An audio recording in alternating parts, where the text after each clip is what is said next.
everyone, welcome back to the day 8 of TryHackMe's Advent of Cyber 2024. So it's today all about shellcodes, PowerShells, reverse shells, and a lot of shells. So let's dive in. Coming to the story, Glitch the hacker, clever yet distracted, wrote a script with skills finely adjusted. Tell magic to his home it would send, vast secrets of werewolves he would carefully pen. Glitch, a skilled but mistrusted hacker, was preparing for a tech conference. He was eager to share his Shellcode script that remotely accessed his home system. As he worked, he noticed Mayor Malware's hitchmen's lurking nearby. They are wasting their time. I don't have anything they want. Glitch chuckled. He didn't realize that hidden in his home system was something they desperately sought, a research paper he wrote on werewolves' defense, a treasure Mayor Malware was eager to obtain. Essential terminologies. A reverse shell to his system so tight he planned to showcase at the tech conference night. Eager to share how his shellcode could impress, he aimed to enlighten, to teach, and progress. Before we start, review some important concepts to help you better understand the upcoming content. Shellcode is an advanced topic, but knowing these foundational ideas will make the rest of the material more accessible and engaging. We'll just cover up all of them really fast so that we directly dive into the shells. Shellcode, a piece of code usually used by malicious actor during exploit like buffer overflow attacks to inject commands into vulnerable system, often leading to execution arbitrary commands or giving attackers control over compromised machine. Shellcode is typically written in assembly language and delivered through various techniques depending on the exploited vulnerability. PowerShell, a powerful scripting language and command line shell built into Windows for task automation and configuration management. It allows users to interact with the system components and is widely used by administrators for legitimate purpose. However, attackers often use PowerShell as a post-exploitation tool because of its deep access to the system resource and ability to run scripts directly in memory, avoiding disk-based detection mechanism. Windows Defender, a built-in security feature that detects and prevents malicious scripts, including PowerShell-based attacks, by scanning code at the runtime. Common bypass methods for evading Defender includes obfuscating scripts to discuss malicious content, making it harder for the software to recognize known patterns. Another technique is reflecting injection, where malicious code is loaded directly into memory, avoiding detection by signature-based defense. We will cover the later one in this task. Windows API. The Windows Application Programming Interface, or the API in short, allows programmers to interact with the underlying operating system, giving them access to essential system level functions such as memory management, file operations, and networking. It serves as a bridge between the application and the operating system, enabling effective resource handling. The Windows API is crucial because many exploitation techniques and malware rely on it to manipulate process, allocate memory, and execute shellcodes. Common Windows API functions frequently used by malicious actors include virtual allocator, create thread, wait for string object, which we will also use in this task for exploitation. Accessing Windows API through PowerShell reflection. Windows API through PowerShell reflection is an advanced technique that embeds dynamic interaction with the Windows API from PowerShell. Instead of relying on pre-compiled binaries, PowerShell reflection allows attackers to call Windows API functions directly at runtime. This will enable them to manipulate low-level system process, making it primary tool for bypassing security mechanism, interacting with operating system and executing code stealthily. Reverse shell, which is my favorite, a type of connection in which the target, the machine you are trying to hack, initiates a connection back to the attacking machine. In this case, your machine will be the attack box. I can go on and on talking about reverse shell, which I feel there's injustice to just say it in this line. You know what? I'll create a video one day featuring reverse shell. Hoping to will upload that very soon. So, generating shellcode. But Mayor Malware's minions, sneakily and sly, found his script and gave it a try. They tampered the code, changed the port and IP, twisted his work with a snigger glee. I'm very bad at poems. Sorry for if I have messed up the last ending lines. What is it called? Something related to the poem. I know I've messed it up, but let's continue. Let's learn how to generate a shellcode to see what it looks like. To do this, we will use a called MSFvenom to get a reverse shell. Now, let's put a cap of Maya malware and create our own custom reverse shell script from our attack box. In my terminal here, I'll be generating a payload which I would like to run against my target, which is glitch here. For that, let's create a reverse shell payload using a tool called MSFvenom. MSFvenom is a common tool used by hackers and penetration testers to get a reverse shell into the victim's system. It can be a Windows system or a Linux system. MSFvenom has a customizable option which you can enter into and then create a custom payload depending on your target environment. Let's take an example here. I'll be running up my MSFvenom. Okay, and then since my target system has Windows operating system, which the glitch is running, I'll be using my platform with the option -p as my option, and then say Windows, and then the architecture of my system, which is x64.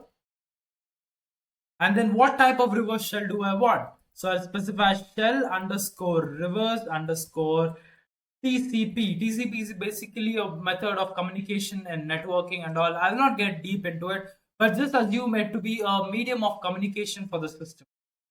Now, I want to specify the IP address of my system so that the victim system, whenever it tries to connect to the attacker system, it knows where to go to.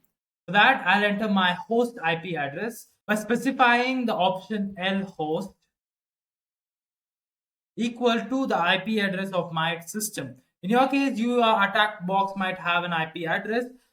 You just need to type in the IP space a command and then you will get the IP address. In my case, I will use the one which I have got, which is 10.17.0.245. And then I'll specify a port number which I want the victim computer to communicate with me. So I'll specify it to be L port equal to 111. So just make sure that it's the port number which is empty for your target system to come and talk to you, or else there might be some conflict over the services which are by default running in your system and the one which your victim is trying to communicate to you. So just make sure that happens and then specify the option, the file format. How do you want the format to come into? So I'll say PowerShell. Give it a minute for it to generate the payload using all of these parameters, and in my terminal you can see that we have got a payload already. Now you might look at this and be like, I don't understand anything. In fact, even I don't understand because that's a hexadecimal character. Now for a computer or for humans, you might talk in English or some other regional language depending upon the place where you're living in, and that's the medium of communication which you choose to talk to. Now imagine some random person comes from a different location altogether and starts talking to you. You might not understand if they're not talking the language which you understand, right? Same thing with computers. This is a hexadecimal character, which is actually meant for the stack or the computer to understand and not humans.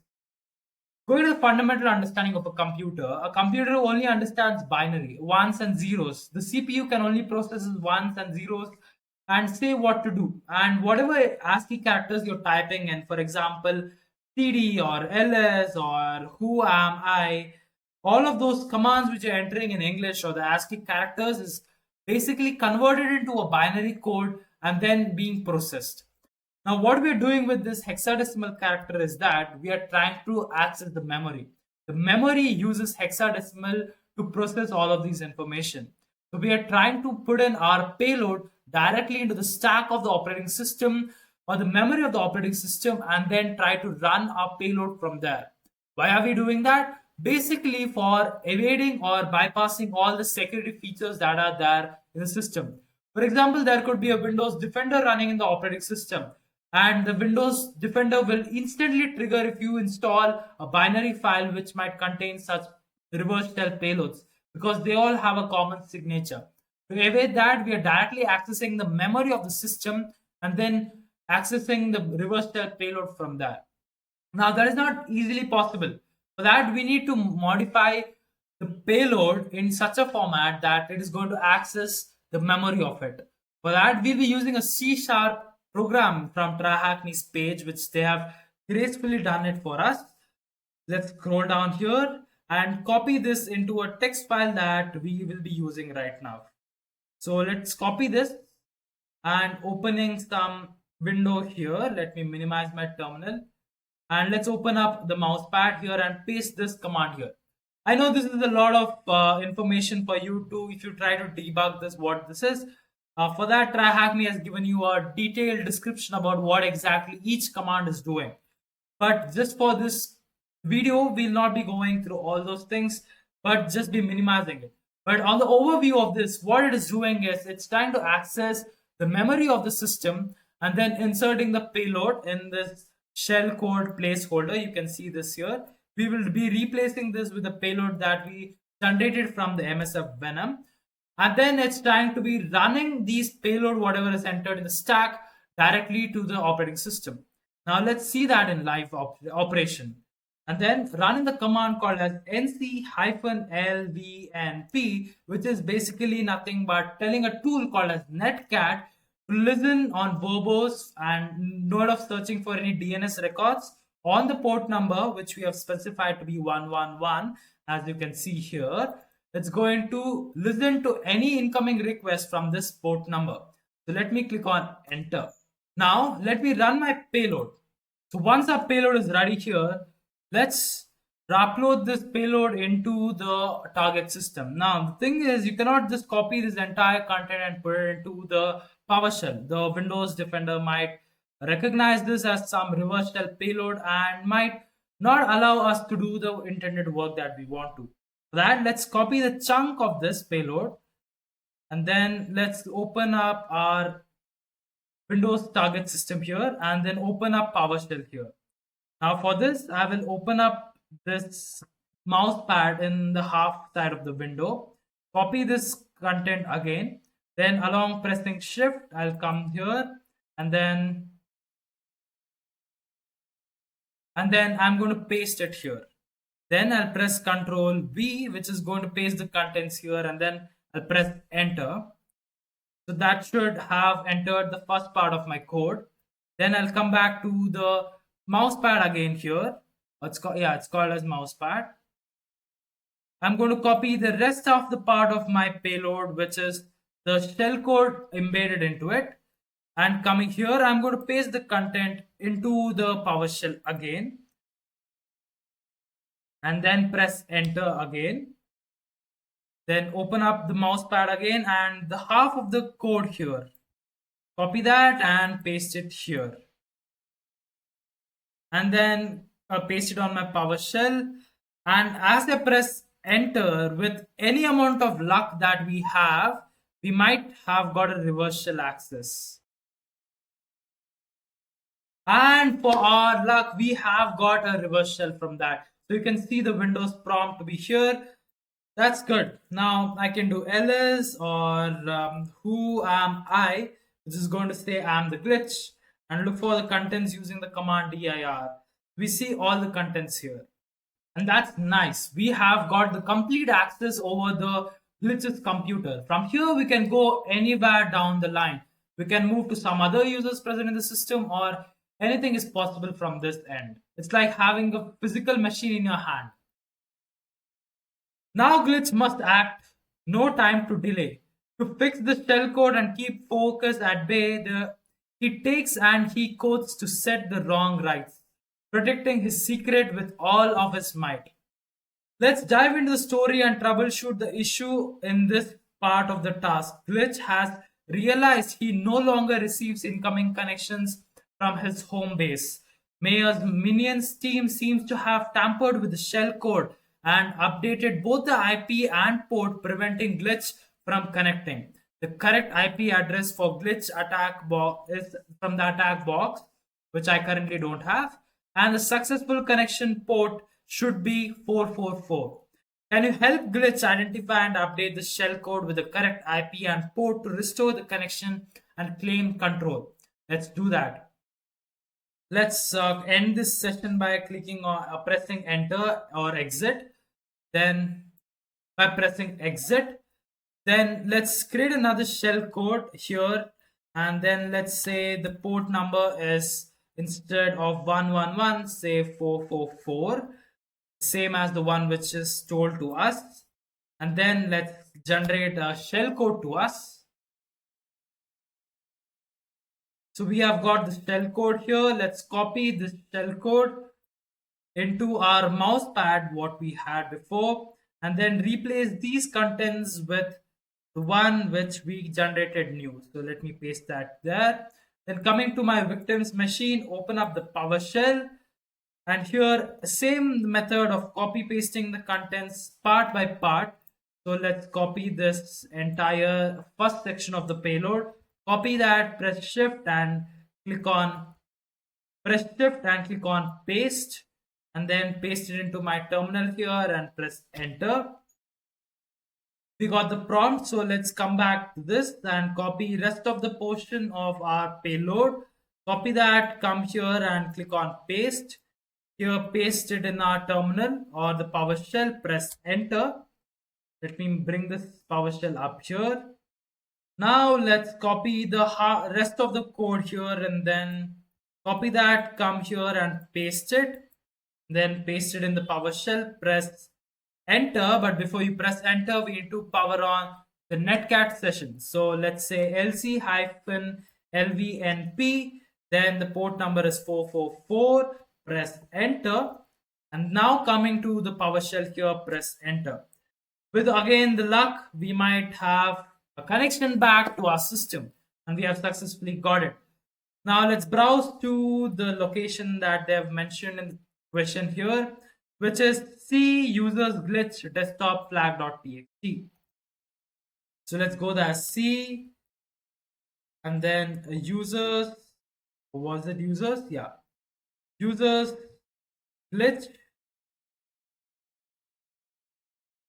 and inside the glitch folder we have to go to the desktop, cd desktop, and looking cd desktop.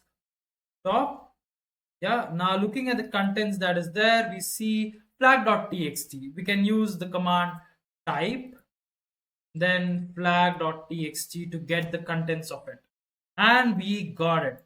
So let's copy this and then paste it in here to submit that we have finished the challenge. So if you're interested in learning more about the evasion, take a look at Evasion Shellcode room. So with that, we have successfully finished the day 8 of Advent of Cyber 2024 from TryHackMe. So hope you enjoyed. If you did, hit on that like button, and if you're new to this channel, hit on that subscribe button, and to stay tuned, hit on that notification bell so that you will be tuned in whenever I upload a new video. And hoping to tune you all with the upcoming day, which is day 9 of TryHackMe's Advent of Cyber. With that, that's it for this video.